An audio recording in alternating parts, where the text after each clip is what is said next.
नमस्कार बच्चों, हमारे चैनल डाउनटाउन हिंदी में आपका स्वागत है। आज हम पढ़ेंगे इकाई 24 कबीर के दोहे। कबीर का जन्म 1398 ईस्वी सन और निधन 1518 ईस्वी सन में हुआ।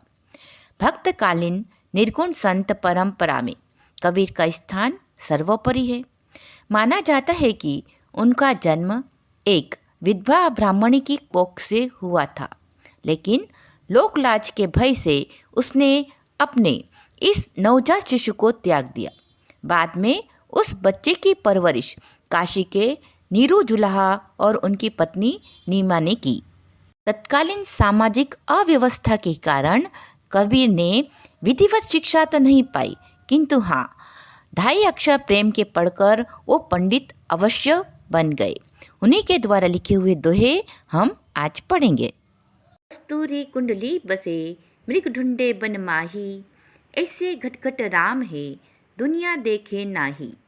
कबीर कहते हैं कि जिस तरह से हिरण की नाभि में कस्तूरी रहती है और उसकी सुगंध के कारण वह उसे वन में इधर उधर ढूंढता फिरता है, उसी तरह से राम अर्थात परमात्मा हमारे सबके हृदय में निवास करते हैं, पर हम लोग सत्य को नहीं समझ पाते और यहाँ वहाँ भटकते हैं।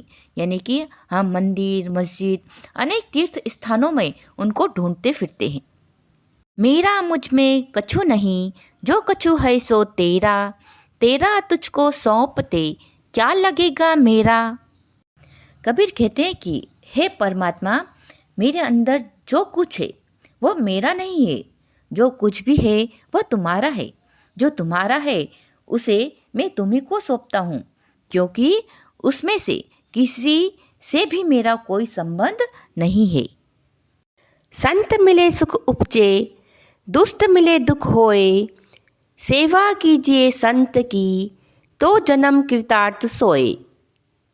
कबीर कहते हैं कि संत के मिलने से सुख का अनुभव होता है। वो हमारे जीवन में ज्ञान का प्रकाश लेकर आते हैं, और दुष्टों को मिलने पर दुखी हो जाता है, क्योंकि दुष्ट है वो मुसीबत लेकर आता है। इसलिए संत की सेवा करना चाहिए, उससे हमारा जन्म सफल हो जाता है। एहरन की चोरी करे, करे सुई का दान, ऊंचे चढ़कर देखते कैतिक दूर विमान।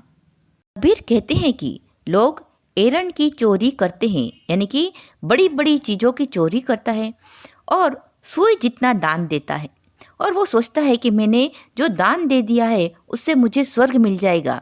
फिर वो ऊंची छत पर चढ़कर देखते हैं कि जो स्वर्ग पर ले जाने वाला विमान अभी कितनी दूर है। सोना सज्जन साधुजन, टूट झुरे सो बार, दुर्जन कुंभ कुंभार के, एक ही धक्का दरार।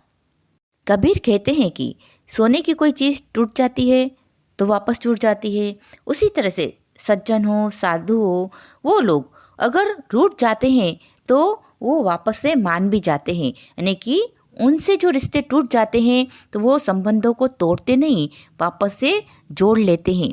लेकिन जो दुर्जन लोग होते हैं वो कुंभार के कुंभ यानी कि मटके की तरह होते हैं कि एक बार थोड़ा सा धक्का लग जाए तो उसमें तिरार आ जाती है, यानी कि वो तुरंत ही अपने संबंध को तोड़ देता है। सूखा सूखा खाई के, ठंडा पानी पीऊ, देख पराई चुप पड़ी, मत ललचावे जीव। कबीर कहते हैं कि रूखा सूखा खाकर और ठंडा पानी पीकर संतोष मान लो, लेकिन दूसरे की घी से चुपड़ी हुई रोटी देखकर मन में कभी भी लालच मत लेकर आओ। यानी कि हमको भगवान ने जो दिया है, जितना दिया है, उसमें हमको संतोष करना चाहिए। कबीर इस संसार में पंचरत्न है सार, साधु मिलन हरि भजन दया दीन उपकार। कबीर कहते हैं कि इस संसार में रत्न जैसी बहुमूल्य 5 वस्तुएं हैं। इन्हीं में संसार का तत्व यानी कि सार समाया हुआ है। ये वस्तुएं हैं साधु का मिलन यानी कि साधु के साथ सत्संग करना, हरि भजन, दया की भावना, नम्रता और परोपकार। कबीर के अनुसार इन 5 बातों को अपनाने से मनुष्य सुख शांति से भव सागर पार कर सकता है। काकर पाथर जोरी के मस्जिद लई चुनाए, ताचड़ी मुल्ला बाग दे, क्या बहिरा हुआ खुदाए। कबीर कहते हैं कि कंकड़ पत्थर जोड़कर मस्जिद बनाई और उस पर चढ़कर मुल्ला बाग देने लगा, यानी कि जोर जोर से खुदा को पुकारने लगा। कबीर पूछते हैं कि क्या खुदा बहरा हो गया है जो उसे इस प्रकार जोर से पुकारने की जरूरत पड़ती है। कबीर के अनुसार भगवान हृदय में है, उनका स्मरण मन में ही करना चाहिए। हमें आडंबर से दूर रहना चाहिए। दुख में सुमिरन सब करे, सुख में करे न कोय, जो सुख में सुमिरन करे तो दुख काहे को होए। कबीर कहते हैं कि दुख में सब लोग भगवान को याद करते हैं, सुख में उसे कोई याद नहीं करता। यदि सुख में भगवान को याद किया जाए तो दुख आए ही क्यों। कबीर कहना चाहते हैं कि चाहे दुख हो या सुख, भगवान का हमेशा स्मरण करना चाहिए। गोधन गजधन वाजिधन और रतन धन खान, जब आवे संतोष धन, सब धन धूरी समान।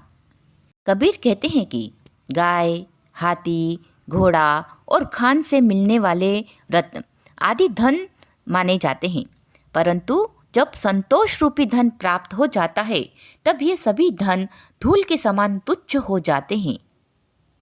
यानी कबीर के अनुसार संतोष ही सबसे बड़ा धन है। इस प्रकार कबीर के द्वारा लिखे गए पद और दोहे आज भी लोकप्रिय है, क्योंकि उनमें भक्ति, ज्ञान और कर्म की त्रिवेणी के दर्शन हमको होते हैं।